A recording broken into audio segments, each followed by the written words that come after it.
All right, how to remove the smell of fresh paint in a room. Well, the best method is to get a bowl or mini bowls, depending on how bad the fresh paint is, and put about 4 cups of straight vinegar in the bowl.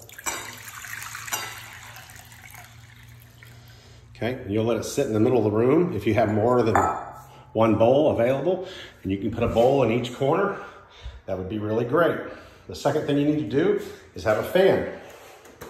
Have a fan here and have it oscillating, or have it by a door, and you just open up a door here and open up all your doors. Open all your doors up and open up all your windows too. Open your windows, because that's going to let it ventilate out of the room. When you can't open the windows due to environmental conditions, or just, you want to shut it down for the night and close your windows, then you let the vinegar sit in the middle of the room and it absorbs a lot of those toxic chemicals that come from paint. It works for me. God bless.